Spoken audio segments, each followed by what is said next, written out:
everybody, and welcome back to Tattoo Homewreckers, a podcast where we occasionally talk about tattoos and other shit. My name's Callista, and this is Gaia or Lou, whatever the fuck you want to call Lou. me. Yeah. Oh my god. We're just gonna start off real quick. What does your gender feel like today?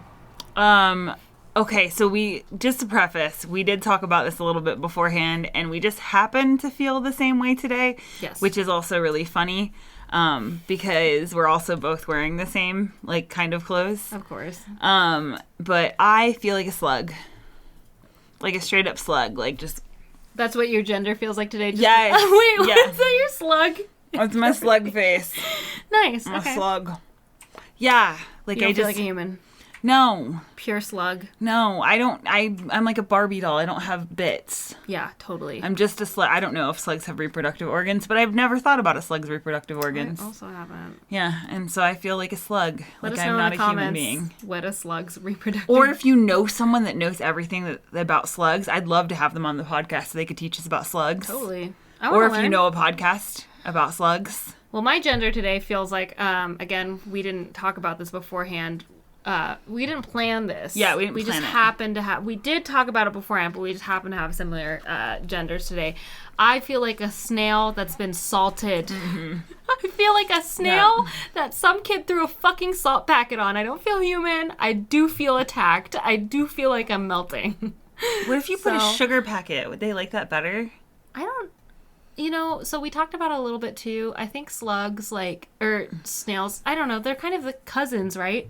The mucus layer on them is what that reaction is, right? To salt.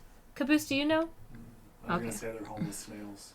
Slugs are unhoused. homeless. Yeah, unhoused individuals. Yeah, unhoused snails. Oh, also it's Labor Day today. We're recording this on Labor Day, just so you all know. Mm-hmm. Happy Labor Day.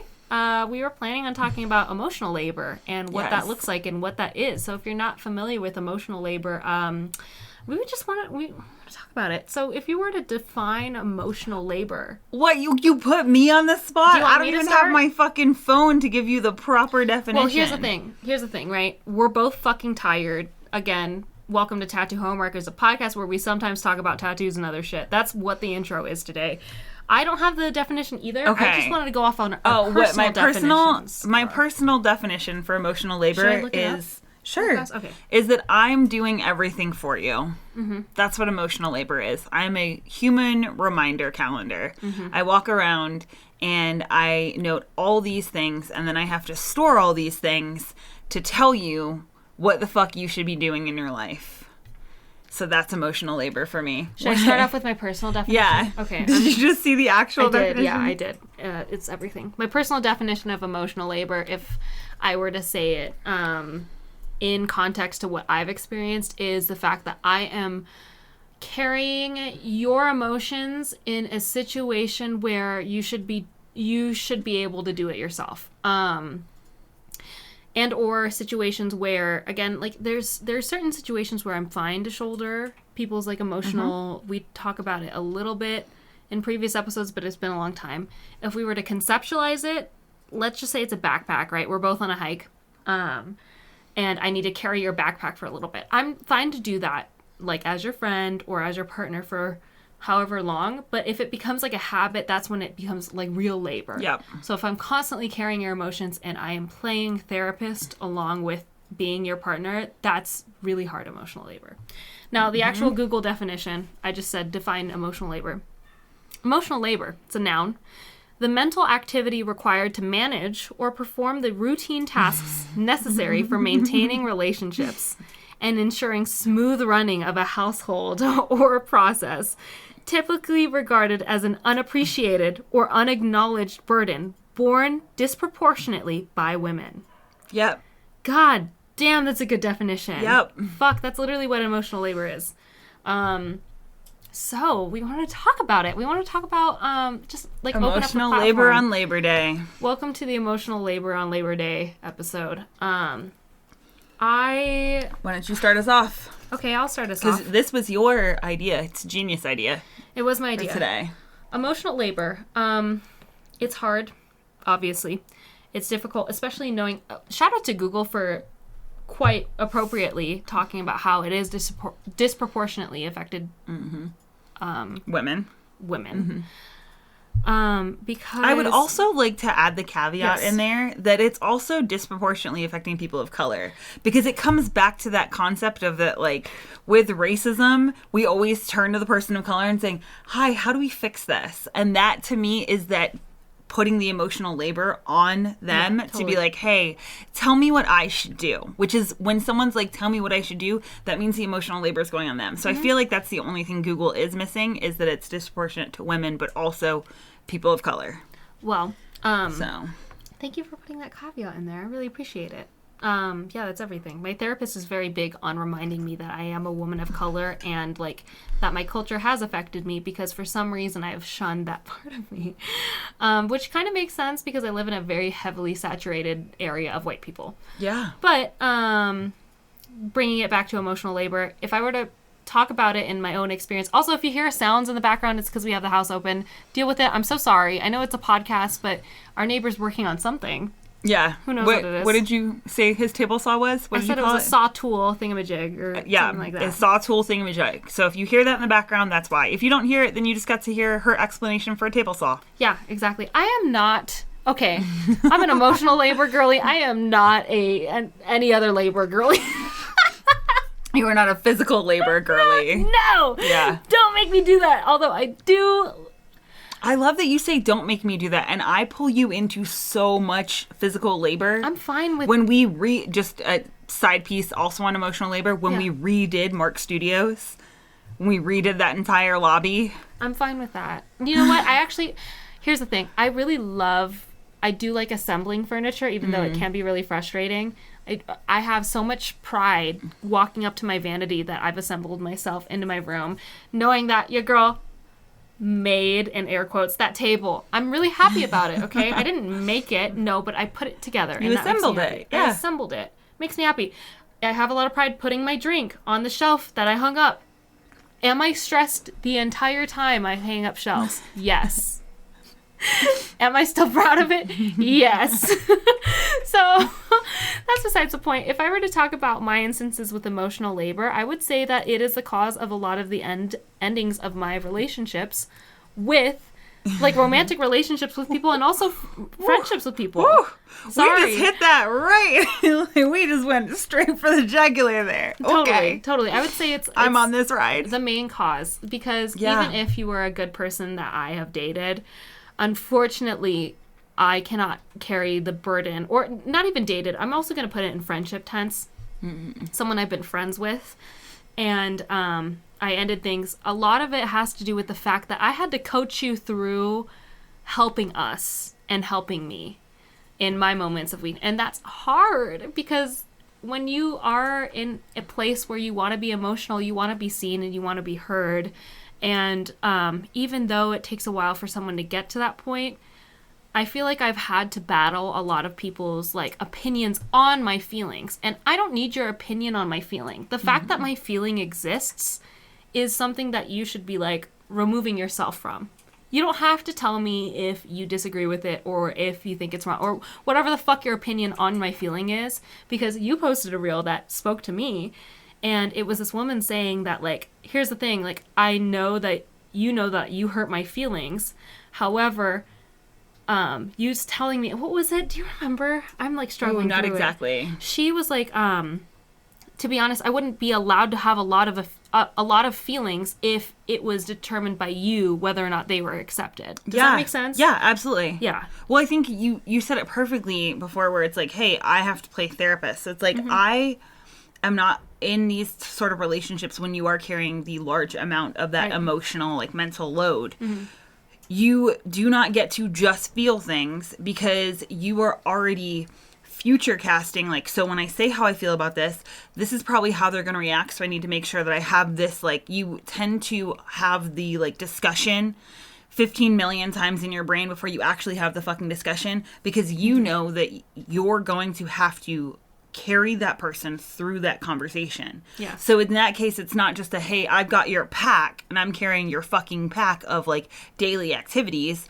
I'm worrying about whether or not things got done, whether or not the groceries are here, whether or not, like, items have been stocked, whether the other people in our life are feeling fulfilled and like having good relationships with us. No, I'm worrying about all of that. But also when we have an altercation, I have to put you on my fucking back and literally carry you through this when you're the person that's like the reason we're having, it's like you set the fucking woods on fire and then I have to fucking put you on my back and carry you out. You guys are hiking, right? Yeah. You break your ankle, but then you have to carry the other person through your broken ankle. Yeah, totally. Yeah, so it's like, it's hard, and I think that, like, it is true. I think there's a lot of friendships that go down for that reason, because I have a lot of those friendships where, like, they ended because people were not able to recognize me in that moment where it was like, hey, you know, we talk about this, like, people love you because you have a very pleasant face,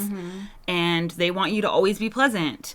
And for me, it's that I'm a really strong person and that I will get things done. And instead, when I am like, hey, I'm tired, and then I look around and it's when I will get the most amount of people being like, this isn't convenient for me. And I'm like, yeah, because I can't carry the fucking pack anymore. Right, totally. Because what? If I were, again, back to the hiking. If we're talking about hiking a lot, we don't hike a lot.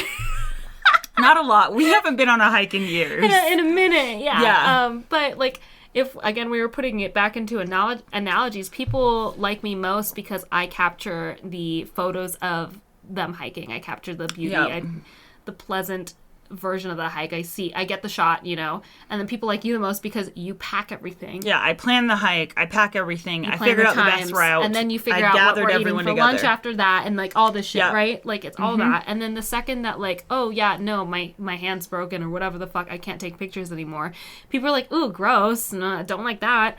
Or the second where you're like, no, I don't want to plan this one. Like, I'm just here to kind of hang out with you guys. People are like, oh, gross, I don't like that. Yeah. It's a bummer. It fucking sucks. I either get the full-on rejection or I get the, like, overburdening where it's then the moment I show, like, hey, I'm tired. Like, I am a human being. I cannot always operate. Then they're like, are you okay? Are you okay? Are you okay? Is it, oh no, here, let me try and help. And I'm like, bro, I fucking needed your help. That's the whole thing with mental load is that, like, I needed your help way back when I didn't need to carry your shit. Yeah. When I gave you advice, and whether or not you fucking take it, that's on you. But don't keep coming back to me and be like, hey, can you do this work for me? And I think that that's that part of it is it's like, the mental load is so big because it's, hey, I'm constantly thinking about everyone else. And then when I'm like, y'all, I need to put your shit down for a second so I can, like, focus on myself, then it's like I become this, like, I don't know, like, I'm the victim in that case. Where they're like, you must be dying. And I'm like, no, I'm fucking tired. I'm tired, so, like, please, like, I just need a moment, right? Yeah, like I'm like,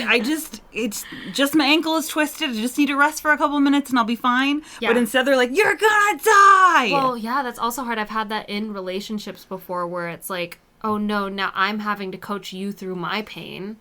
Yeah. But all I needed is for you to handle yourself and to also be like, are you okay? Is there anything I can do? And then drop it. You know what I mean? Yeah. Like, it's not... I don't know, I feel like it's really hard for me to vocalize it and really put it into words that, like, everyone's going to understand, where when you find yourself in a panic situation, oh, okay, zombie apocalypse. There you go. You don't get to just die through this one. No. You guys, literally every time we talk about the zombie apocalypse or anything slightly tragic, this is a little tiny sidebar, this bitch is like, oh no, I would just lay down and die. I'm just gonna kill myself. I'm just gonna die. I'm not willing to work this hard. I'll just die. That's every always time. Been my so solution. this one she'll actually live through. I'll actually live through the zombie apocalypse. For this example. Here's the problem, right? I'll live through the zombie apocalypse because I have you, I have Caboose, I have Cole, and I have Rachel. Because you guys would not let me just off myself. And I know that would be, like, such a bummer for you guys, so I'm not going to do that. Well, thank you. Thank you for living for us. Will I think about it? Absolutely. We all will. That's normal. When I'm running and my heart rate is at, like, 180. Oh, you can fuck right off with that. She's a really good runner, so, like, don't listen to that hoe. No, but I'm going to think about how easy it would be to just lay down and die. No, it wouldn't. Fuck. It wouldn't be easy because then we'd have to drag your happy ass and yell at you the whole time. I'll pop a cap in my own ass so you guys don't have You're so cute, like you're gonna have a gun. Definitely won't. No, you lazy shit, because that's definitely what you'll do. You'll say, I'd rather just die right now. It's easier. Also, to feed into the sidebar, you know what? in the event of a zombie apocalypse, I've always fantasized about being the bitch who's like, everyone gets in the getaway car, the driver can't drive because it's a manual, and I'm like, get out of the way!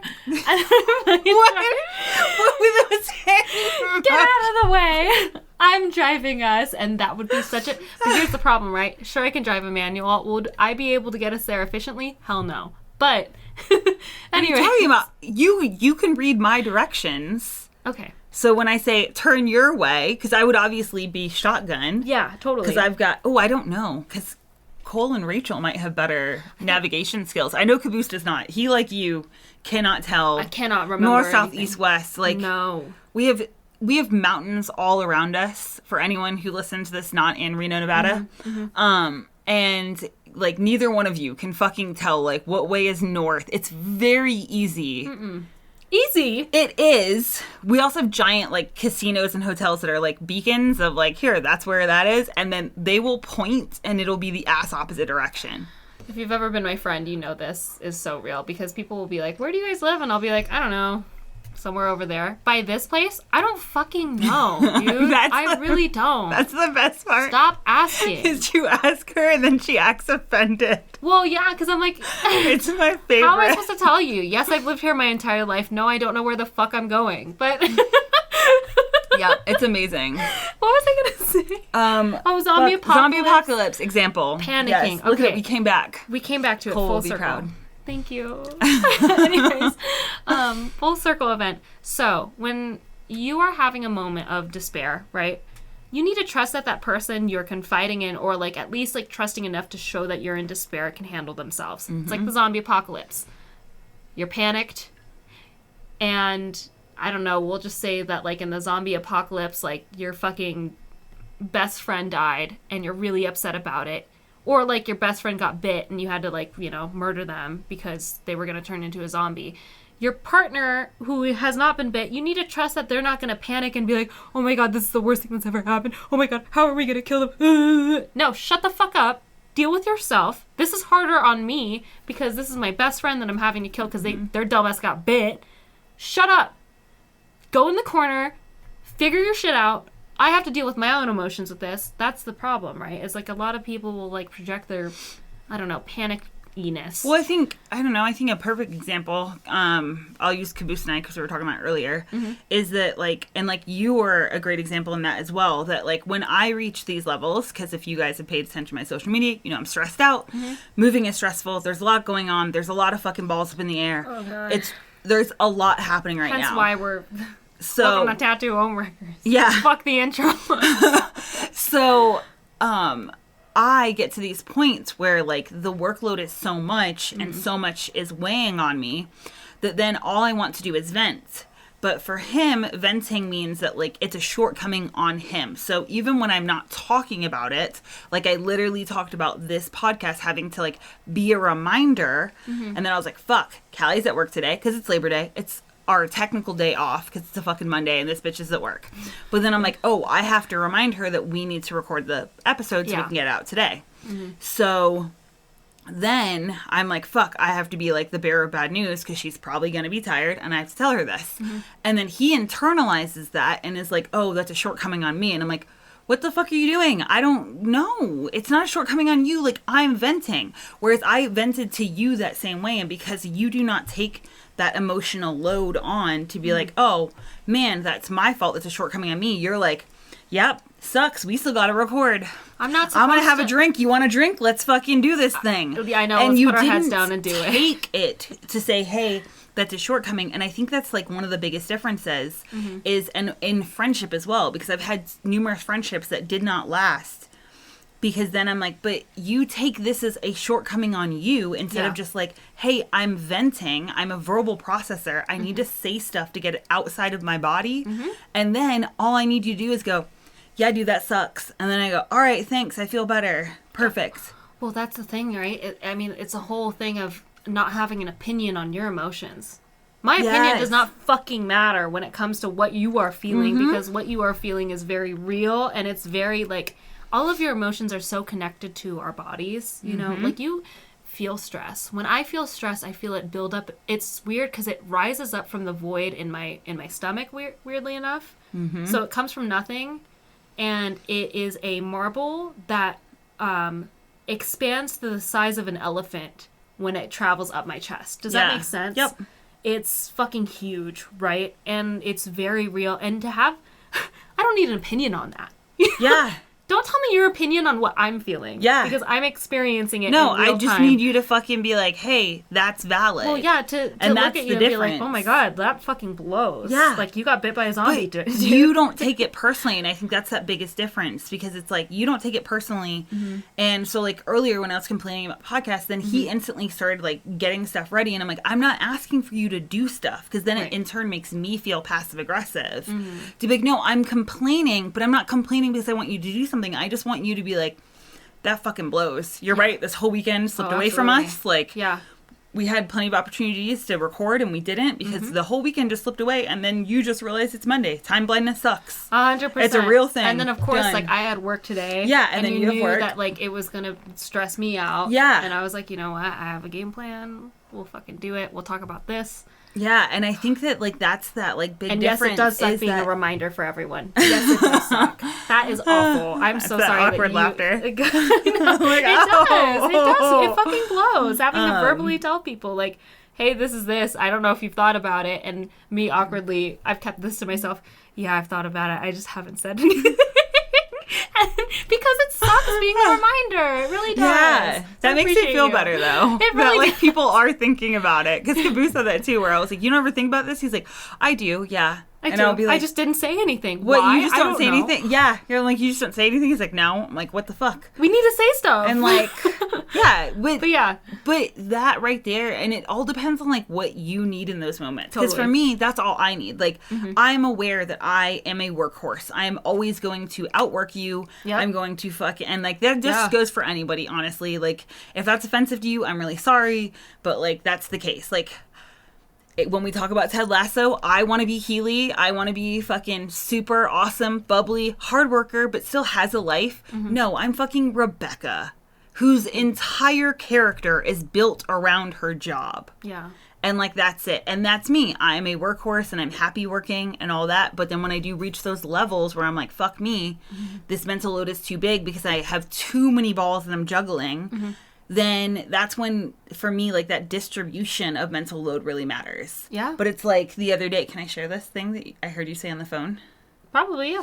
We're trying to like Oh, yes. figure out Yeah, you stuff can. for Tattoo Yeah. Homewrecker so we can like sell merch and everything. Yeah. Yes. And I'm doing like the behind the scenes stuff of like getting stuff set up so we can sell merch and like, you know, have somewhere for you guys to like go and shop. And I like went to go do laundry because, you know, I'm just trying to find other stuff to do because I'm tired of staring at my computer. Totally. And I heard her talking to our friend Cole, and she was saying how she was like, yeah, I just feel bad because like she's designing shirts, so she gets to do the stuff that people see and recognize. That are like, oh my god, this is amazing. Like, how cool is this? And I'm doing the behind the scenes stuff, which no one's gonna look at our fucking store. Now I'm sure somebody's gonna say something because I'm saying it on the podcast. But no one's gonna look at the store and be like, wow, good job. You really like nailed this format storefront. is like, yeah. oh my god, it's just so user friendly. Yeah. Yeah, like no one's going to be like, wow, I really appreciate it. Now, I'm a person that I do that. Like, we were looking at highlighters the other day, and I just wanted to turn to the fucking person that designed these very aesthetically beautiful highlighters. The way that it Yeah. instantly made us be like, Yes. these are so sexy. They're sexy. They were so beautiful, and I wanted to turn to the person because I was like, that person does not, probably, more than likely, does not get enough credit for the amount of love and care that went into this design of a highlighter. Instead, they're just like, yeah, whatever, I have a fucking job, and no one notices this hard work I do. Whereas, like, 2 fucking people were standing inside of an Office Depot going, this highlighter is amazing. This highlighter is the sexiest highlighter I've ever seen. Yeah. Totally. And I think like for me, just in passing hearing that, it was such a beautiful thing to be like, wow, okay, so you do recognize like this load that I'm carrying, this like immense Invisible amount work. of that invisible labor of like, no one else is gonna be like, wow, look at that. They're gonna look at your shirts and be and like, I personally am super grateful that you're designing shirts for us to be able to sell, because that just helps the brand get further out there, and then helps like the Wrecking Balls have stuff that they can like own as well. And people love shirts. Yeah, and people love shirts. So like, I'm super grateful because I'm like, oh, I would in all honesty, rather spend my time designing the website than I would be doing the t-shirt design. But it is that, like, frustration of, like, shit, the labor that I do, no one notices. They're like, we don't fucking care. It just magically happens. Spawns. Yeah. Yeah, it just fucking spawns out of the ether. And it's like, no, I watched you from start to finish build this. Yep. And that's what I was telling Cole over the phone. Like, I'm really fucking grateful I lucked out on, like, having you as, like, my partner in life, you know? And, like, when we do open a business, it's gonna be fucking phenomenal because, like, I do stuff that, like, you... I wouldn't say, like, don't like, per se, because you would do it regardless. Yeah. Same thing as, like, if I didn't have you, I would find a way to do it. But, God, would I struggle? Yes. Yeah. Well, I think it's that whole thing of, like, you know, Caboose does the sound design and, like, the actual, like, production of the podcast where it's like, yeah, could we do it? Yes.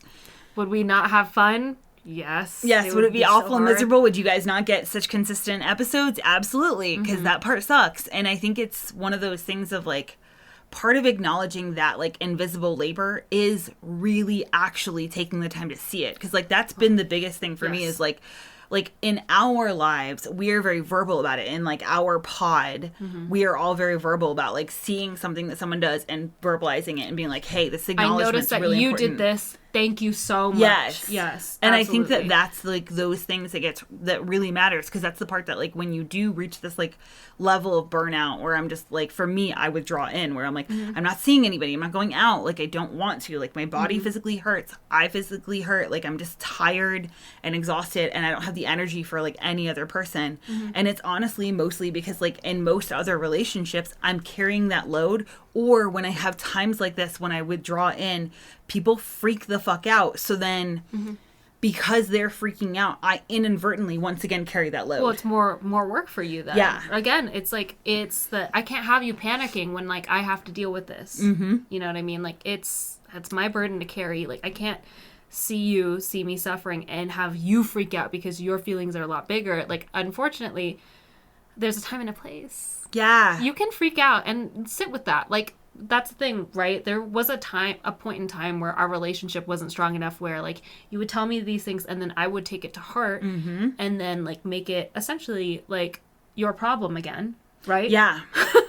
Where it's like, oh no, now I have this big feeling and then now you feel bad about making me feel bad. But, like, honestly, we've gotten to a point now where I'm like, no, you're allowed to have those feelings. My opinion on those feelings does not matter. And the moment you validate that these feelings are not wrong, like, for me personally, it, like, makes me be like, okay, awesome. Like, when I hear you being like, oh yeah, no, I thought about that, I just didn't say anything, I'm like, oh my God, somebody else thought about it. Cool. Like, it really is not this isolating, hey, But you're the also only acknowledging, person. like, it really sucks being the person having to verbalize it. Yeah. I'm so sorry. But then it also really sucks to be the person that cannot verbalize it. To, like, think it, and then you're just stuck and there. be like, why didn't I say anything? And you're like, I really want to say something, but I fucking can't. Yeah.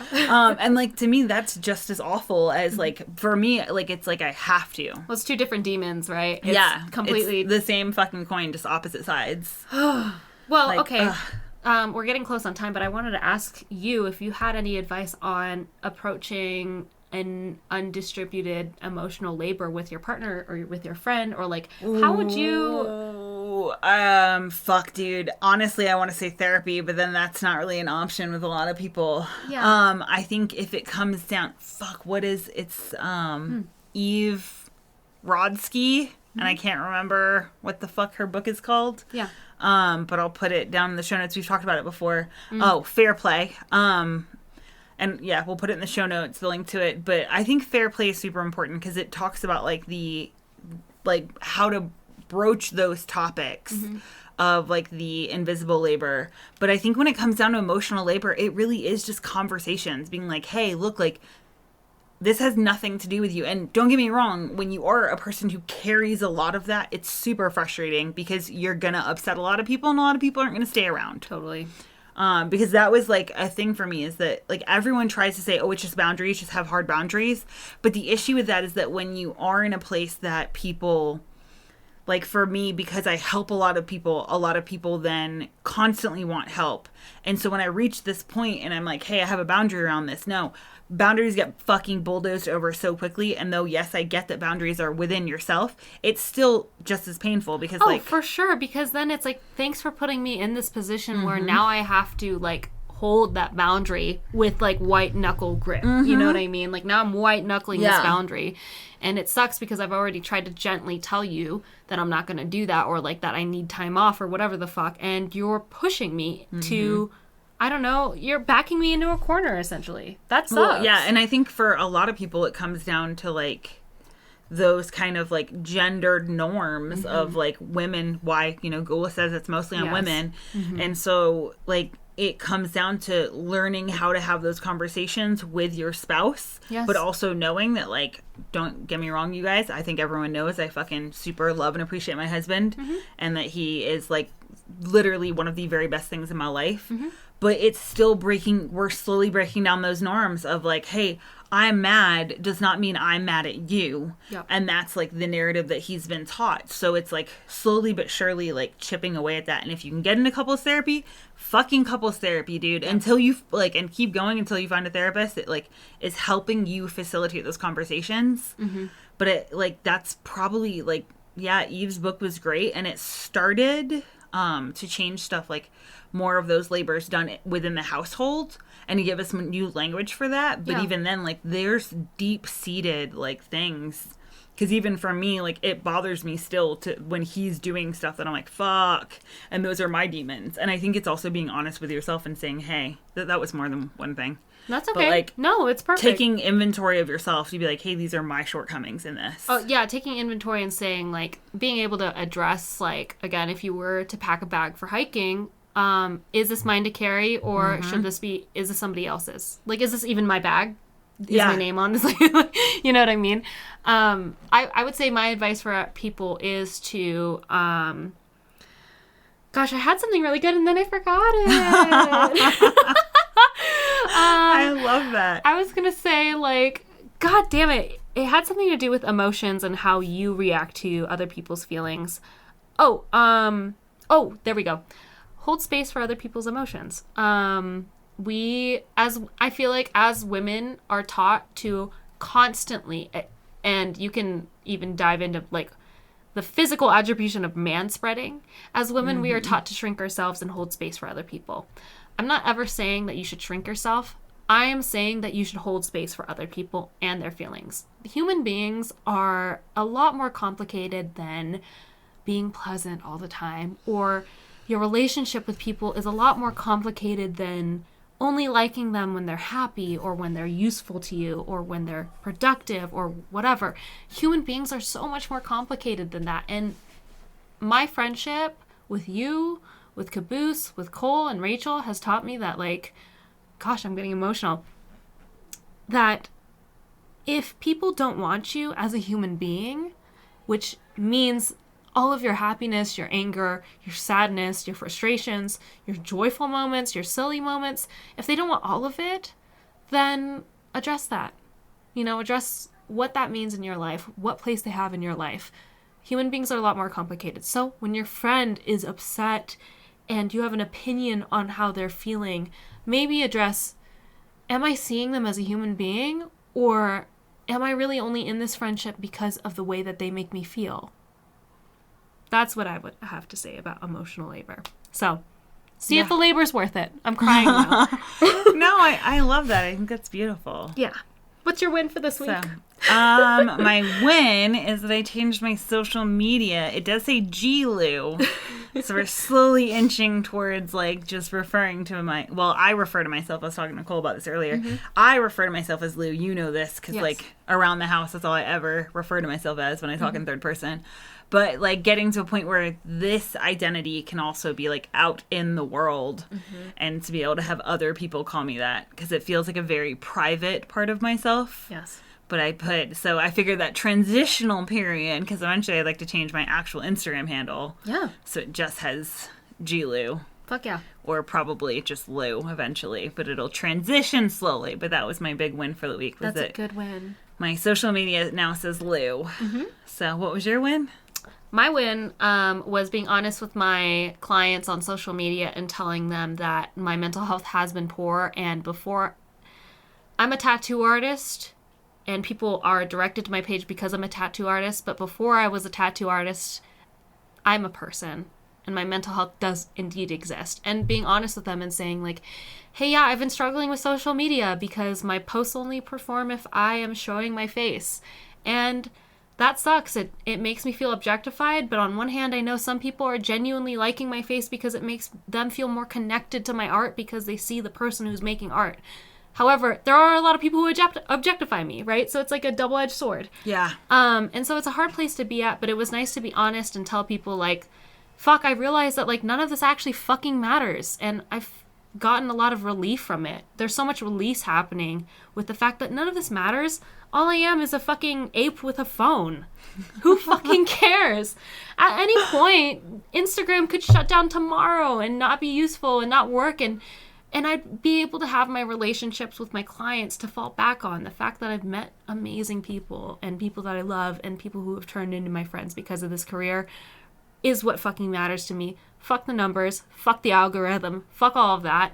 I'm gonna show face when I feel like showing face, and I'm going to not show face when I don't feel like it, because it doesn't matter. I love that. So that's my win. I'm gonna piggyback off of that fuck the numbers with an actual number win for us. Yeah. For this week. Oh shit!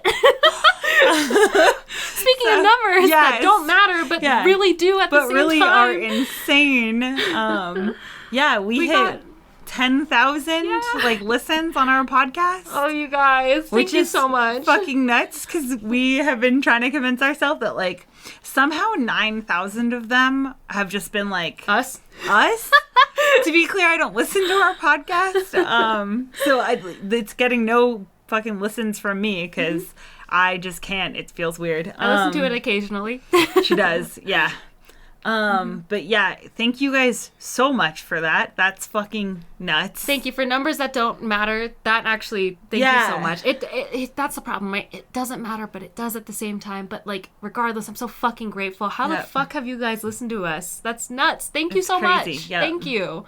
I think that's the end. But on that note, we love you. And I guess since we're getting traction, if you want to share this with people, share it with people. If you don't share it with people. We'll gladly keep doing this. Yes. For what in my brain is the 5 people that listen. Totally. Leave us a rating if you like our stuff, and if you don't like it, don't leave us a rating. Fuck off.